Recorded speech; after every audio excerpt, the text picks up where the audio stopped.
Hi, I'm Bill Bradley. Join me for a recent excerpt of American Voices.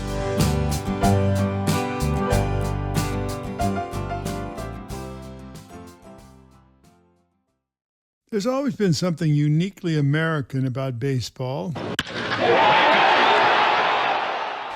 the sport was invented here. However, there's a part of baseball history that's not as well known. Something that we as a country are not proud of. For decades, African Americans were not allowed to play in the major leagues with white players, and so they formed their own league. It was called the Negro Baseball League. Bob Kendrick is the president of the Negro Leagues Baseball Museum in Kansas City. That's Kansas City, Missouri. Bob also hosts a show right here on Sirius XM called Black Diamonds. Bob Kendrick's here with me now. Bob, great to have you on American Voices. Oh, Senator, it is my honor. It is a pleasure. Thanks so much for having me. So, for many people who might not know, can you tell us about the league and why it had to be formed? Well, you touched on it beautifully in your introduction because these leagues were created because of American segregation. And baseball was also separate. And so these courageous Black and brown players needed a forum to showcase their world-class baseball abilities. Now, Black folks have been playing baseball for quite some time. There's some evidence of us playing even as enslaved people, but it was through barnstorming. And it really did not have an organized body until 1920, when Andrew Rube Foster, the genius, would lead a contingent of 8 independent Black baseball team owners into a meeting held here in Kansas City at the Paseo YMCA, right around the corner from where the museum currently operates. Wow. And, Senator, out of that meeting came the birth of the Negro National League, the first successful organized Black baseball league, and then the Negro Leagues would operate for the next 40 years from 1920 until 1960, and it gave a platform for some of the greatest athletes to ever put on a baseball uniform. Give us some of those names. Oh. Josh Gibson. Oh, yeah. I mean, Josh Gibson, who, of course, spent many years there in D.C. playing for the Homestead Grays. Now, the Homestead Grays originated just outside of Pittsburgh, but later moved to our nation's capital, and Senator Homestead Grays were outdrawing the Washington Senators. And Josh Gibson was a mainstay on many teams, but particularly the Grays, because he's plucked out of the stands when he was 17, 18 years old to take the place of the Grays catcher who had gotten hurt. Well, needless to say, the Grays catcher never got his job back. And so, but you know what? There's no shame if you lost your job to Josh Gibson, because Josh Gibson combined the power of Babe Ruth and the hitting ability of Ted Williams into one dynamic package, because lost in his tremendous power, and he was powerful. I mean, they don't even look at areas in the ballpark where he hit home runs. They look at landmarks where he hit home runs. They'll say, you see that tree over there? Josh hit one over there. You see that warehouse over there? Josh hit one over there. But he wasn't just a great power hitter. He was a great hitter. Lifetime batting average of .354. And in head-to-head competition against major leaguers in countless exhibition games, hit over .420. You say in exhibition games with major leaguers. What? Yes, sir. What were they? They played countless exhibition games against white major league teams. And that's why there was never any doubt. Yes, sir. And the history book bears out that the Negro League teams, or the Black All-Star teams, won the majority of those games, almost 75% of those head-to-head matchups. And so really there was no doubt about their ability to play in the major leagues. It was just simply the social conditions of our time and fear that kept them out of the major leagues. And I always preface fear, because I don't think the superstar major leaguer was really concerned about integration. It was the average major leaguer that was concerned about integration. Because as you well know, if you allow this influx of great Black and brown talent in, I might lose my job. And these were great jobs. There were only 16 teams in the major leagues. So this was about self-preservation. I can understand it. It is human nature to try and Mm-hmm. protect what is yours. But as a great athlete, and you know this as well, great athletes appreciate other great athletes. And the only way you can measure how good you are is by playing with and against the very best. And so there were many major leaguers. Ted Williams comes to mind, who, upon his own induction into the National Baseball Hall of Fame in 1966, he stood there and boldly proclaimed that he hoped someday the likes of Josh Gibson and Satchel Paige would be voted into the Hall of Fame as symbols of those great black stars who weren't there because they'd never been given an opportunity. I remember seeing Satchel Paige when I was a kid outside St. Louis. He played for the St. Louis Browns. That's right. That's At right. the end of his career, he was like 50 years old. Yeah, and that's what we think, because we don't really know. Because nobody had that birth certificate. We don't really know how old Satchel was. He's got one of the best all-time lines, never look back, because somebody might be gaining on you. Somebody might be gaining on you. And he was amazing. Even those years when he was with the St. Louis Browns, when he's well past his prime, he makes 2 all-star teams. I mean, he was incredible. Satchel, I tell my guests all the time, Senator, there will never, ever, ever be another Leroy Satchel Paige. Not someone who combines the longevity.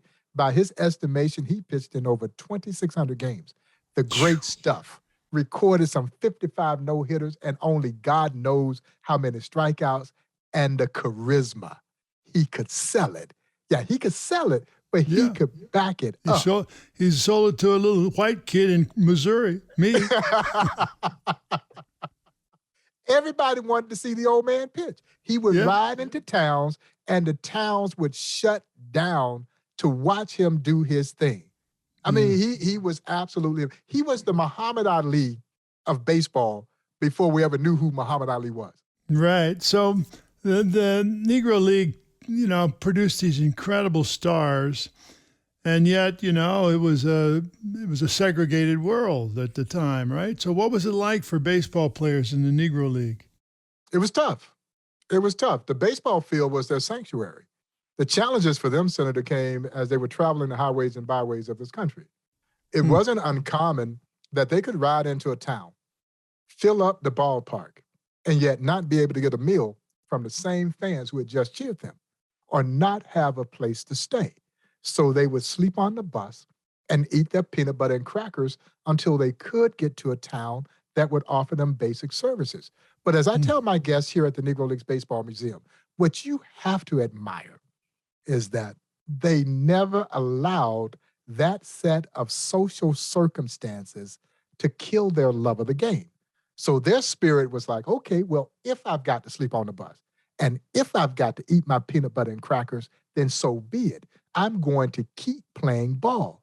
And really, that's the prevailing spirit that our guests feel when they walk into the Negro Leagues Baseball Museum. There's nothing sad or somber about this story.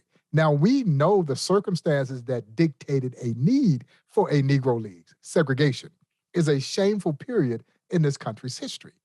But the story of the Negro Leagues is embodied with the American spirit. Yeah, it is everything that America prides herself in being. And so this is a triumphant story, and that's how we treat it. It is a celebration. It is the celebration of the power of the human spirit to persevere and prevail. You mentioned that the teams would come into towns and fill the stadium and not even be able to get a place to lay their heads at night. So that must mean that whites came to watch the Negro League, right? Oh, in big numbers. And a lot of times they were playing in these white-only towns, or basically majority white towns. And then even when they were playing, because keep in mind, Senator, they were playing in a lot of the same major league stadiums, because the one thing that the Negro Leagues had, and I tell people the fundamental difference between the Negro Leagues and Major League Baseball was money. Major League Baseball was better funded. So those Major League owners had their own stadiums. And so the Negro Leagues were oftentimes renting the ballpark from those major league teams. But then when you stop and think about it, that was also one of the reasons that it took Major League Baseball so long to integrate, because you had Oh, major yeah, league the teams source of that revenue. exactly, exactly. And so there were a number of white fans who were coming in to watch these Negro League games, and even more so during World War II. While a lot of young Negro League stars went over to serve, just like Major League stars did, the superstars of the Negro Leagues, the Satchel Pages, the Josh Gibsons, the Cool Papa Bells, they were still here. They were too old to go to service. And so white fans were filling up these ballparks to watch these guys play. And that is what really started. So how did they relate to the players? They loved them because they were seeing what many believed to be the best baseball being played in this country. Without question, the most entertaining brand of baseball that was being played in this country. What does And that that's why mean? you saw that ground, because they played the game where you played with Clyde Frazier and you played with Earl the Pearl Monroe. You know, Sure. the kids would say they had swagger. Well, the Negro Leagues had that at too. That was way back when. They played the game with a flair because they understood that this was entertainment. So when you went to a Negro Leagues game, you were going to see great fundamentally sound baseball, but you were going to be thoroughly entertained. So for instance, if a guy dove in the hole and flipped it behind his back to start the double play, back then the major leaguers would accuse them of showboating. Well, today you see that, it's common now. You see that, that's a top 10 highlight on everybody's sports show. But as my friend, the late, great John Buck O'Neill would say, number one, if you got something to show, show it. Number two, is only showboating when you can't do it. And so, yeah. The point is the ball gets from one place to another. It doesn't matter how. It doesn't matter how. The same thing when people start to throw behind the back passes in basketball. Absolutely. Absolutely. So let me ask you this. So here was the Negro League. It was a place for great players. How did the African American community feel when Jackie Robinson joined the majors? You look back and hear the whole story, yes, but it must have been an incredible thing for African Americans. It's really interesting, Senator, because this to me is why this story of the Negro Leagues is so layered. Because you're right. For African Americans in this country, Jackie Robinson's breaking of the color barrier, I like to say, was equivalent to the euphoria that we saw when Neil Armstrong landed on the moon. I mean, this was pure jubilation because this is something that we had been waiting for. We wanted so desperately to see how our great Black stars would fare once they had the opportunity to compete against what the world had said was the best. Now, I don't ever think the Negro League players ever believed that the major leaguers were better, but everybody else did. And so for African-American fans, they had been waiting on this forever. But what we did not understand was that Jackie's breaking of the color barrier was going to kill the Negro Leagues. Huh. And with it, interesting. And with it, the decline of so many African-American communities in this country. Because, Senator, wherever you had successful Black baseball, you typically had thriving Black economies.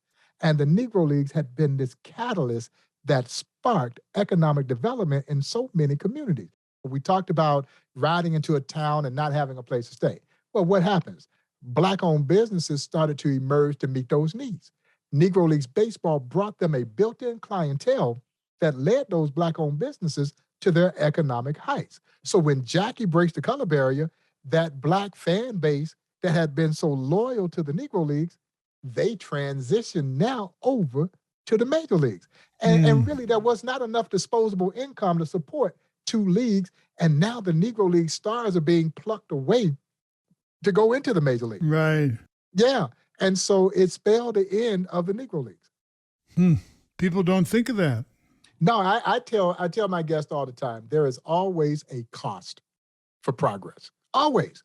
And today is more technological in nature because with each technological advancement, somebody loses their job. But this was good for the soul of our country. It moved us in ways socially that we never ever dreamt possible, but it did come at a cost. And Black businesses paid a dear cost for what was deemed Hmm. progress. You know, we were talking about Jackie Robinson. Tell me about a journalist named Lester Rodney. Oh, yes. What role did he have? I mean, you know, until I started thinking about this interview, I didn't know who Lester Rodney was. Yeah, and a lot of people don't. And he's another one of those fascinating stories that seems almost too good to be true. But I tell people all the time, son, you can't make this stuff up. It's too good. It's too good. In this case, the truth is absolutely better than fiction. And Lester Rodney was a white communist journalist who wrote for the communist newspaper, The Daily Worker, who may be as impactful and as influential in helping usher in integration as anyone. He wrote consistently and constantly about the great stars of the Negro Leagues, and then started to question out loud why they weren't in the major leagues when they were as good or better than half of the guys playing in the major leagues. Now what happens? White fans start to pick up the same charge, and they were putting a lot of pressure on Major League Baseball to re-examine its hiring practices and allow these great Black and Hispanic players into the major leagues. And Lester Rodney, along with other Black journalists, were very instrumental in trying to arrange tryouts for these players. And so, yeah, he is greatly influential in helping usher in integration in our sport. Well, so for those people who don't know the story, tell us how Jackie Robinson finally signed in the majors with the Dodgers. Yeah, it's such an interesting story because, you know, you'll hear people say Jackie Robinson was signed away from the Kansas City Monarchs. No, he wasn't. He was taken away from the Kansas City Monarchs. And it's really such an interesting story because Branch Rickey initially, Senator, wanted Monty Irvin.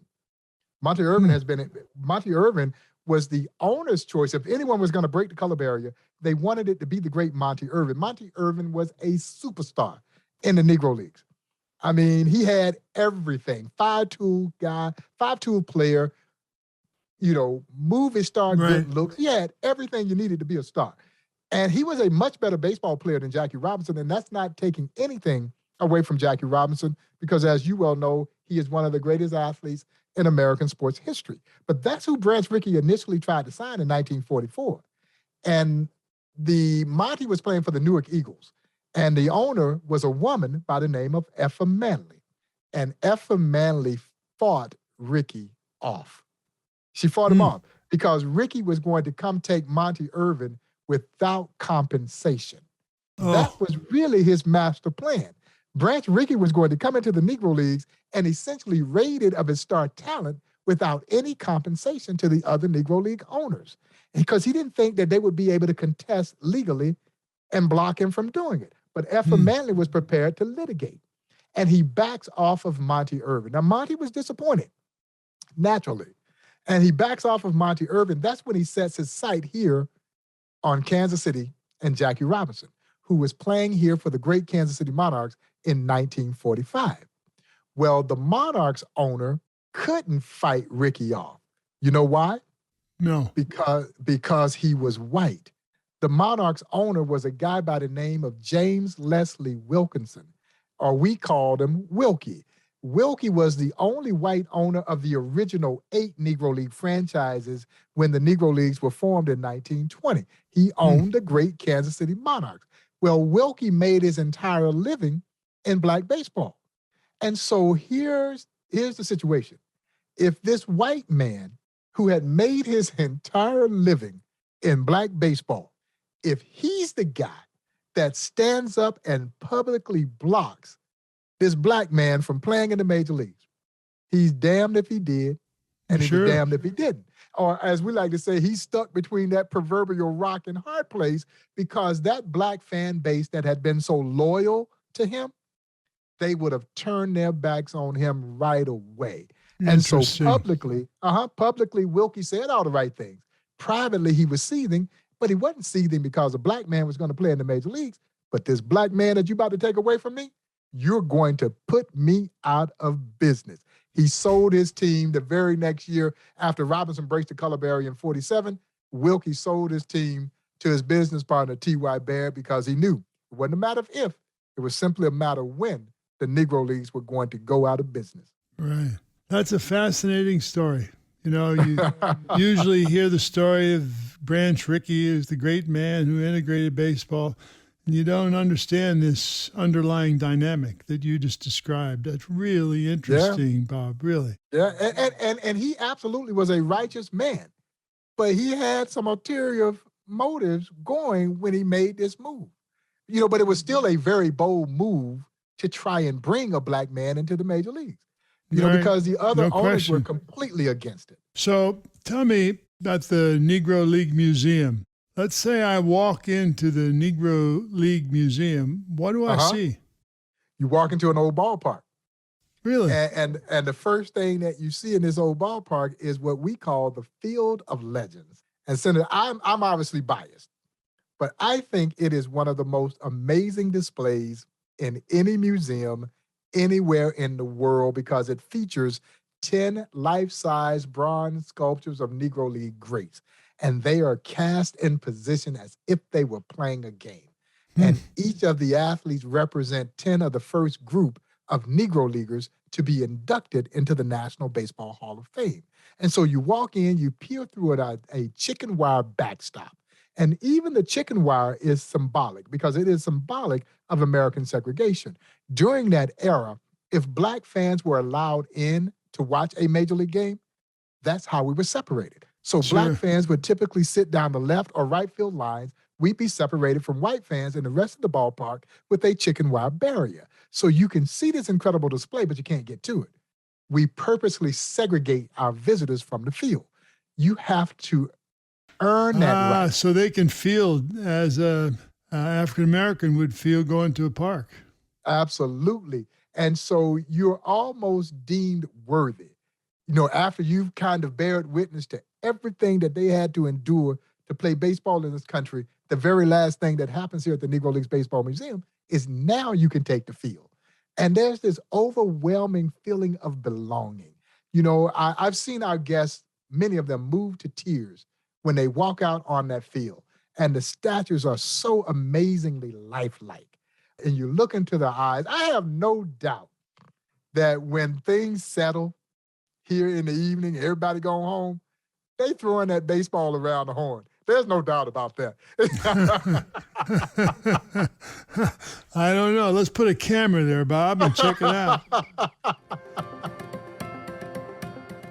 And finally, our sixth member of the Hall of Fame class of 2022 played, managed, coached, scouted for nearly 8 decades before becoming one of the game's great ambassadors. He played professionally from 1937 to 1955, with newspaper reports proclaiming the 3-time All-Star among the finest fielding and hitting first basemen in the Negro League. He stepped away from Kansas City Monarchs to serve his country in the Navy before returning and eventually becoming a player, manager, executive, and scout. So, after visiting the museum, what do you want people to take away from it? For me, I want them to walk away understanding just how impactful this story was, not only in helping change the game of baseball, but ultimately helping change our country for the better.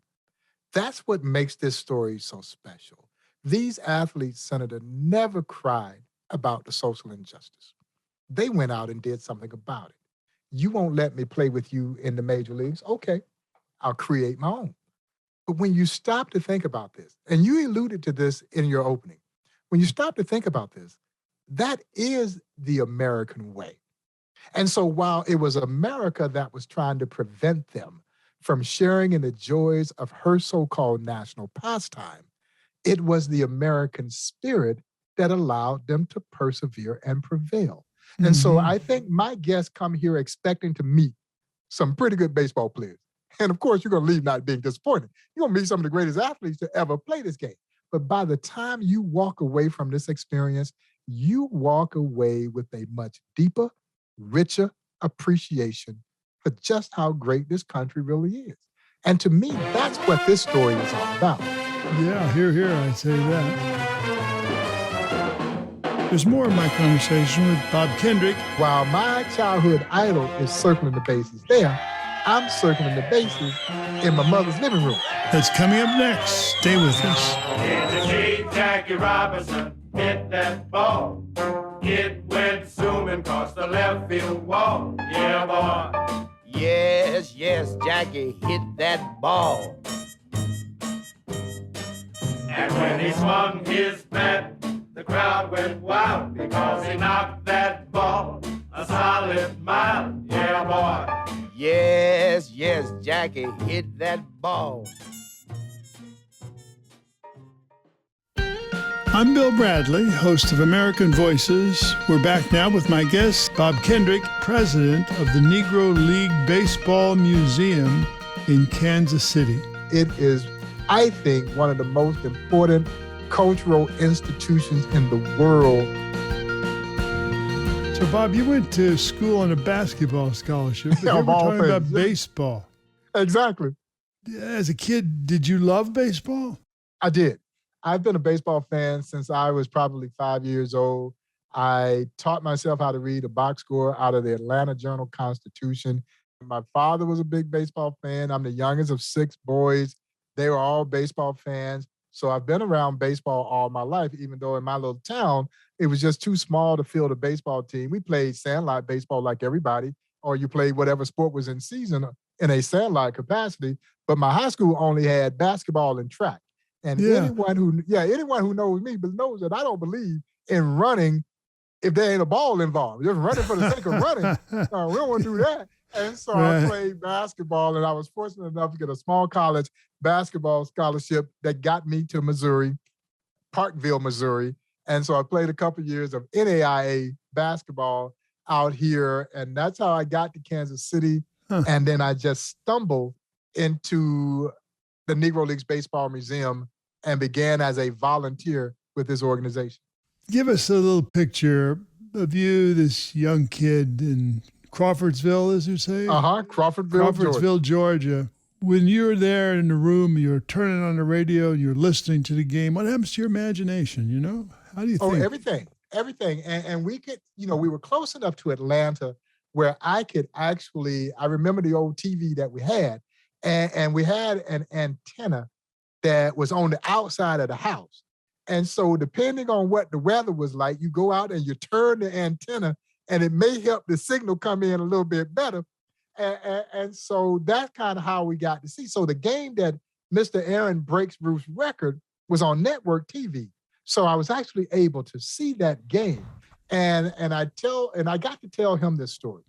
Now, I'm almost 12 years old in 74 when he breaks Bruce's record. And when he hits home run 715 in Atlanta Fulton County Stadium, I'm 80 miles away in Crawfordville, Georgia. And here is Henry Aaron. This crowd is up all around. The pitch to him, bounced it up there, and it's ball one. And while my childhood idol is circling the bases there, I'm circling the bases in my mother's living room. Henry Aaron in the second inning walked and scored. He's sitting on 7-14. Here's the pitch by Downing. Her old couch was first base. She had an old TV that was second base, another old couch that was third base, and her recliner was home plate. And as my childhood idol was touching them all, I was touching them all too. The fireworks are going. Henry Aaron is coming around third. His teammates are at home plate. And listen to this crowd. And I think you're right, though. That's the beauty of baseball. It's the most romanticized sport of them all. And that's why it is still one that people listen to on the radio. I know people who will watch the game on TV, but still turn the radio on because it allows you to use your imagination. You can put yourself in those situations. And just like it was in basketball, I kind of had ever since in basketball, I never missed a game-winning shot when I was on the, when I'm out in the yard by myself. How you had your countdown, 3, 2, 1. I made that shot every time or I got fouled. It's amazing, isn't it? You never miss. It's like a highlight film of some great player. You see them, they never missed in highlight film. It is an honor to meet you. I am a big fan because as a kid, I was a big New York Knicks fan. Oh, you were? I grew up in Georgia. Yeah, no, you, Willis Reed, that whole group. So and Clyde. Yeah, Earl. Clyde. Well, Clyde, I wanted to dress like Clyde. Who didn't? We all did. Dick Barnett wasn't a bad dresser either. No. So those Knicks teams were some of my favorites as a kid growing up. Barnett took me to his tailor. I wore blue jeans and an army jacket in those years. And so he took me to his tailor and dressed me in an Edwardian suit. That is outstanding. So listen, Bob, thanks so much for being here on American Voices and for teaching us about such an important part of our history. Well, I want to thank you. I can't wait. I hope that your travels will bring you to Kansas City so that we can show you this place. It is, I think, one of the most important cultural institutions in the world for the work that we're doing to save a piece of baseball and Americana that was literally on the verge of extinction. This story, Senator, was going to die when that last Negro Leaguer left the face of this earth. We cannot allow that to happen. And it's such an inspirational place. We need it for its educational value, but its inspirational value may be even more important. And I look forward to the day that you come out to Kansas City to see us. I'll be out there, Bob, but you forgot the secret weapon of the museum. You. Okay. I've been speaking with Bob Kendrick. He's the president of the Negro League Baseball Museum in Kansas City, Missouri. To find out more, visit our Facebook page. It's American Voices with Senator Bill Bradley.